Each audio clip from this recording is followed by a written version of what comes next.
तो नमस्कार दोस्तों, स्वागत है आपका हमारे YouTube channel old computer exams में। तो दोस्तों आज हम पढ़ेंगे एवीएल ट्री के बारे में। तो दोस्तों एवीएल ट्री क्या है? तो जो एवीएल ट्री है वो 3 साइंटिस्ट थे, उन्होंने इसका नाम एवीएल ट्री रखा। तो दोस्तों आखिरकार एवीएल ट्री की ज़रूरत क्यों पड़ी? दोस्तों एवीएल ट्री की ज़रूरत इसलिए पड़ी क्योंकि एवीएल ट्री से पहले 2 ट्री आए थे, बाइनरी ट्री और बाइनरी सर्च ट्री।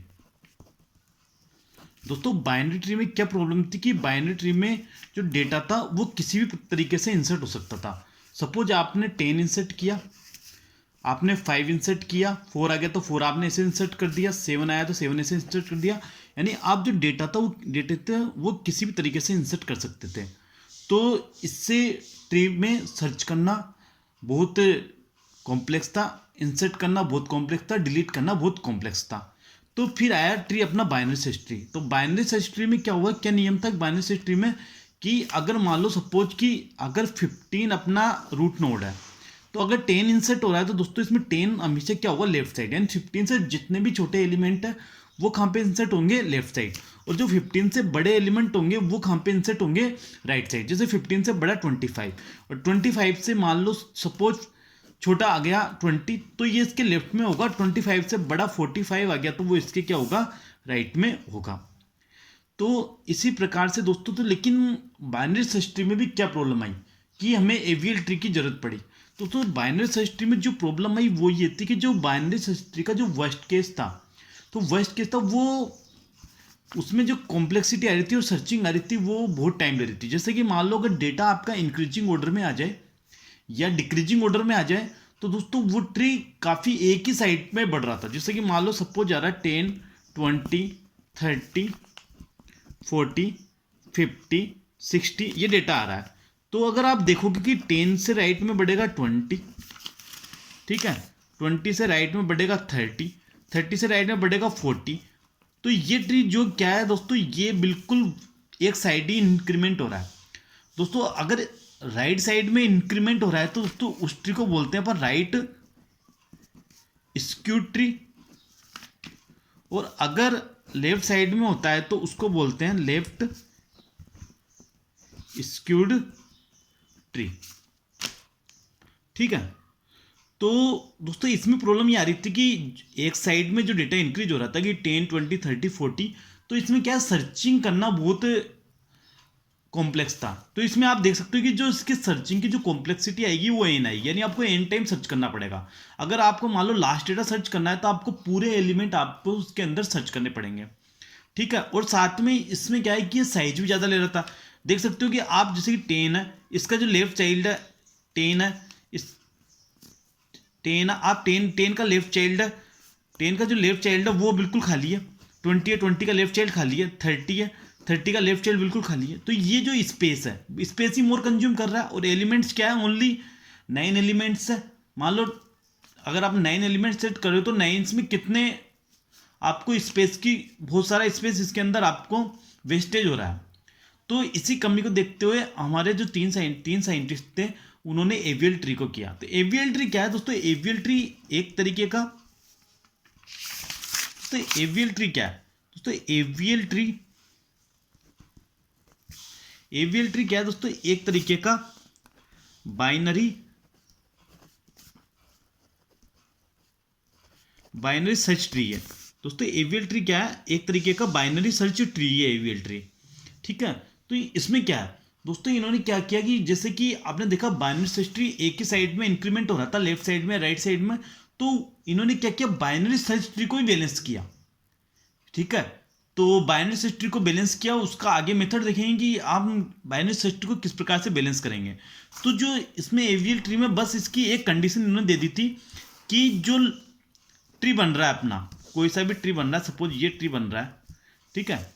तो सपोज ये ट्री बन रहा है, तो जो इसकी हाइट है, यानी इसके लेफ्ट चाइल्ड में और इसके राइट, किसी भी रूट के लेफ्ट और राइट चाइल्ड में जो डिफरेंस है वो -1, 0, +1, इससे ज़्यादा नहीं होना चाहिए। मतलब यानी एक नोड से ज़्यादा आपका डिफरेंस नहीं होना चाहिए।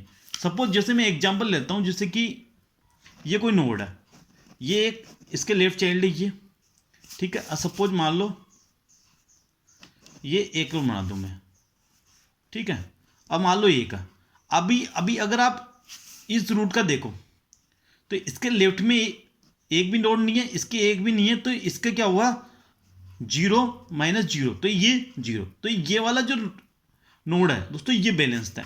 अगर आप इसमें देखो तो इसके लेफ्ट में क्या है, एक चाइल्ड, और राइट में क्या है, 0 चाइल्ड, ठीक है। तो राइट में क्या है, 0 चाइल्ड, तो दोस्तों इसका क्या हुआ, 1 माइनस 0, तो इसका 1, तो ये वाला रूट भी क्या, ये वाला नोड भी क्या है, बैलेंस्ड है। इसी प्रकार से अगर आप ये वाला देखो दोस्तों, इसके लेफ्ट में क्या है, 2 चाइल्ड, इसके लेफ्ट में ये दोनों 2 चाइल्ड, और जबकि राइट में क्या है, 0 चाइल्ड इसके में, तो इसमें क्या होगा, 2 माइनस 0, तो इसका क्या है, 2, मतलब जो ये वाला नोड है दोस्तों, ये वाला नोड क्या है, इसके अंदर बैलेंस्ड नहीं है। ये वाला नोड क्या है, इसके अंदर ये वाला नोड बैलेंस्ड नहीं है। तो अभी इसको देखोगे आप तो इसमें 3 माइनस 1 तो 2, तो ये वाला नोड भी क्या है दोस्तों, इसके अंदर बैलेंस नहीं है, ठीक है दोस्तों। इसी प्रकार से ये स्टार्टिंग में अगर मान लो राइट में हो, जैसे सपोज मान लो, जैसे कि आपको दिखाता हूं मैं, जैसे ये कोई ट्री है, जैसे मैंने अभी +1 और 0 बताया, जैसे ये ट्री है और यहां एक नोड है, ठीक है। अभी आप देखोगे तो जो ये वाला नोड है, इसके लेफ्ट और राइट में एक भी नोड नहीं है, तो ये बैलेंस्ड है, 1 0 माइनस 0, तो इसका 0, ठीक है, ये बैलेंस्ड है। तो अगर यहां देखोगे आप तो इसके लेफ्ट में लेफ्ट में 0 चाइल्ड है, जबकि राइट में एक चाइल्ड है, ये राइट में एक चाइल्ड है ये, तो इसका क्या है, 0 माइनस 1, लेफ्ट में हमेशा काउंट करते हैं, लेफ्ट से काउंट करेंगे, लेफ्ट में एक चाइल्ड नहीं, तो लेफ्ट में 0 चाइल्ड है, राइट में एक, 0 माइनस 1 माइनस 1, तो ये भी क्या है, बैलेंस्ड है। इसी प्रकार से अगर आप देखो तो इसके लेफ्ट में एक चाइल्ड है और राइट में 2 है, तो 2 1 माइनस 2, तो ये भी क्या है, इसका 1 माइनस 2 माइनस 1, तो ये भी क्या है, इसके अंदर बैलेंस्ड है। जबकि आप ऊपर का नोड देखोगे तो इसके राइट में ही है नोड, यानी अगर आप ये वाला देखो तो इसके राइट में ये नोड, राइट में इसके कितने नोड है,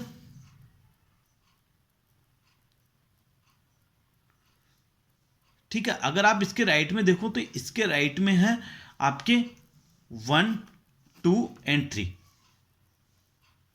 ठीक है। ये वाला आप पोर्शन देखोगे इसके अंदर, इसके राइट में कितने, 1 2 एंड 3, और इसके में क्या है, लेफ्ट में 0 नोड, तो इसके लेफ्ट में 0 नोड है, तो यहां पे 0 माइनस 3 करोगे तो -2, तो ये क्या है दोस्तों, इसके अंदर ये क्या है आपका अनबैलेंस्ड, यानी ये वाला नोड क्या है आपका अनबैलेंस्ड। इसी प्रकार से आप देखोगे इसके में 1 2 3 4, तो 0 माइनस 4 तो -4, इसका क्या है -4, तो ये भी क्या है आपका अनबैलेंस्ड।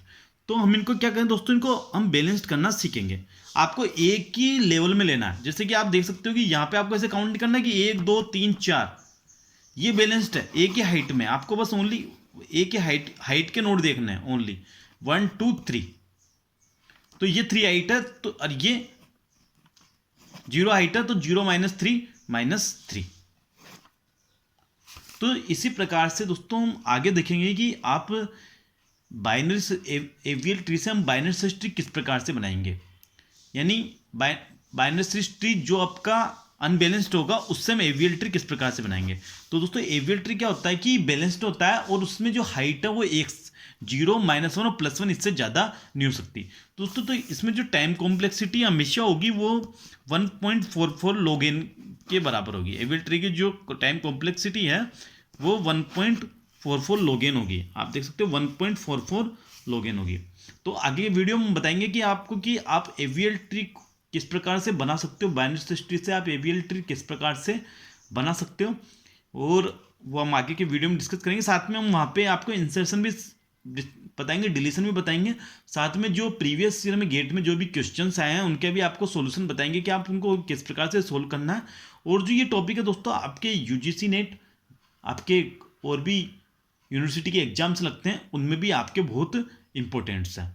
तो अगर आपको हमारा वीडियो अच्छा लग रहा हो तो प्लीज़ हमारे चैनल को सब्सक्राइब करो, साथ ही बेल आइकन पे करो, जिससे आने वाले वीडियो की नोटिफिकेशन से कॉन्टेस्ट होकर के अगर आपको हमारा वीडियो अच्छा लगा हो तो प्लीज़ हमारे चैनल को सब्सक्राइब करो, जिससे आने वाले जितने भी ऐसे कंप्यूटर साइंस के एग्जाम से रिलेटेड वीडियो वो आपको यहाँ पे मिल जाए। तो थैंक यू दोस्तों।